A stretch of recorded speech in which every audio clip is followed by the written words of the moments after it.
मैं निरंजन सिंह अलीगढ़ से बिलोंग करता हूँ।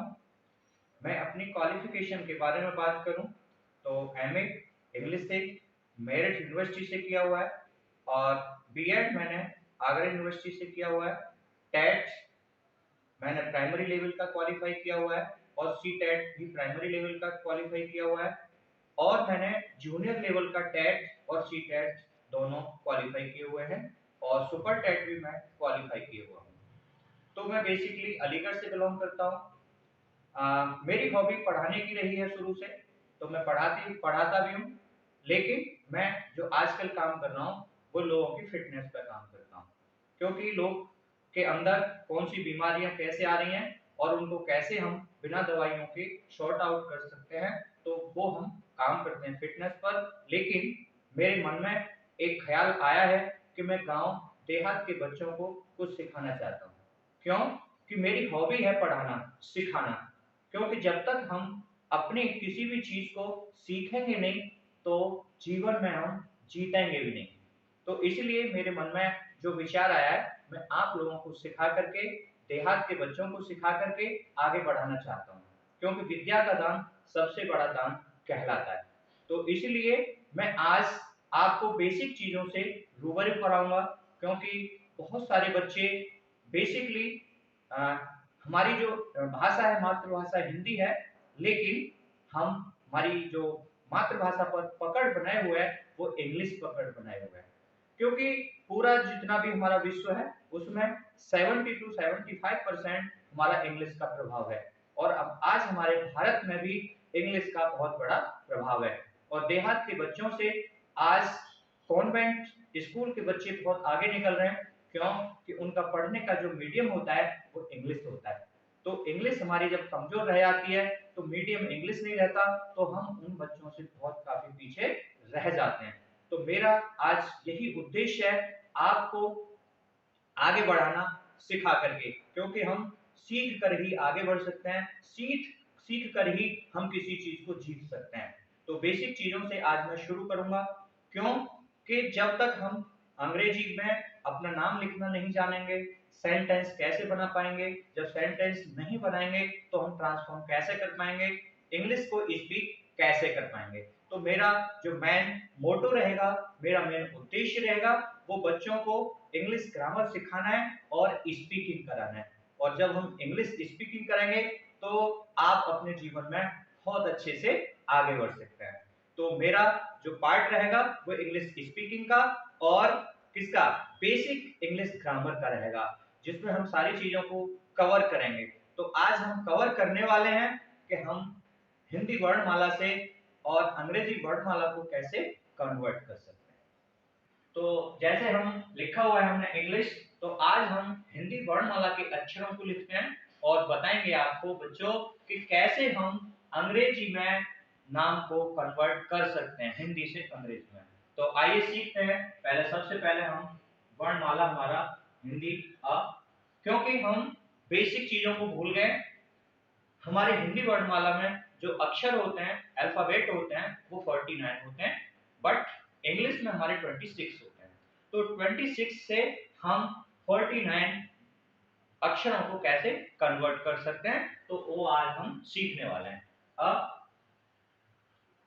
आ, ए, ई, ओ, उ, ए, आई। अब ओ, औ, अं, आ। या तो ये अक्षर आते हैं, या जो अक्षर होता है हमारा आ, आई रहता है। बड़े आ की मात्रा को हम डंडा के रूप में गिनते हैं और यहाँ हम इसको ऐसे भी लिख सकते हैं, यहाँ से कट कर सकते हैं, क्योंकि सीखने वाले हम मात्रा भी। छोटी ई की मात्रा हमारी अक्षर से पहले लगती है, इस तरह से। बड़ी ई की मात्रा हमारी अक्षर के बाद लगती है। छोटे ऊ की मात्रा हमारी ऊपर को लगेगी।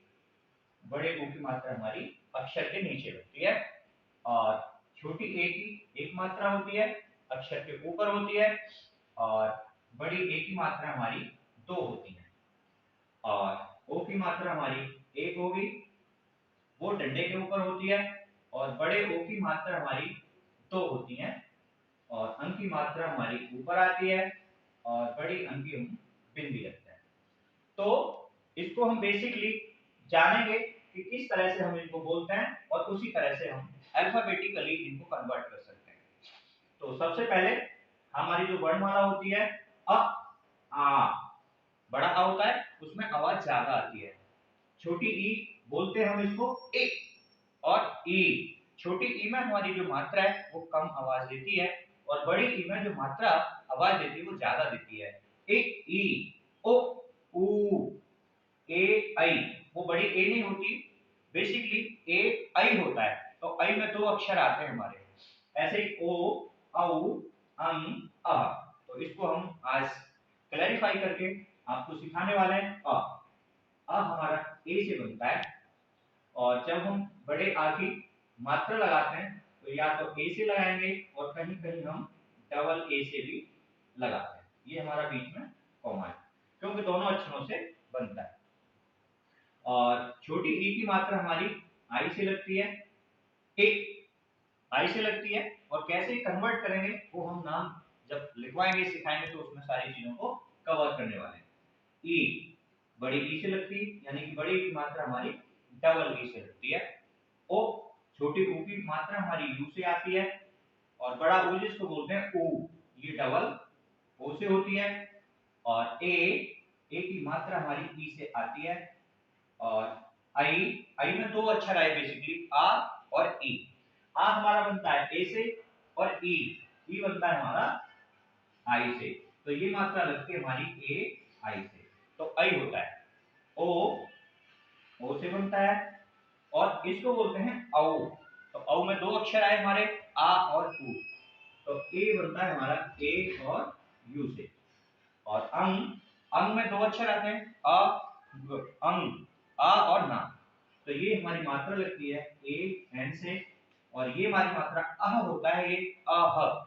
तो ये मात्रा लगती है हमारी ए एन से। तो ये बेसिकली हमारी जो मात्रा है या हमारे स्वर हैं, जिसको हम वर्णमाला में स्वर भी बोल देते हैं, इसको हम स्वर लिख सकते हैं, और अंग्रेजी में हम इसको वोवेल्स लिखते हैं, वोवेल्स।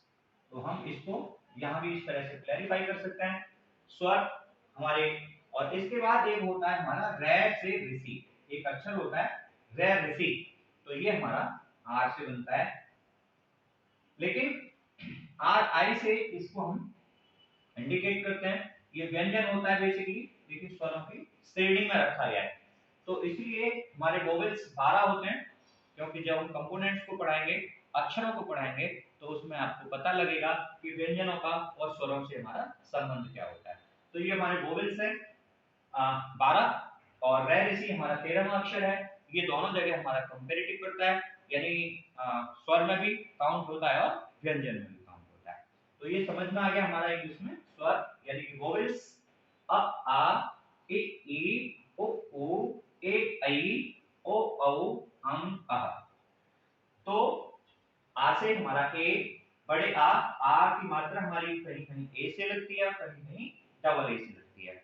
और छोटी ई आई, ई में बड़ी ज्यादा आवाज आ रही है, तो उसको हम डबल ई से लिखेंगे। ओ यू से लगेगी, और बड़े ओ की मात्रा हमारी डबल ओ से, छोटी ए आई, तो ई से आएगा। और आई का मतलब होता है दो अक्षर आए ए और आई, तो आई में दो अक्षर आए ए आई से, ओ से लगेगा, औ में दो अक्षर आए आ और यू, आ और उ, तो वो ए यू हो गया।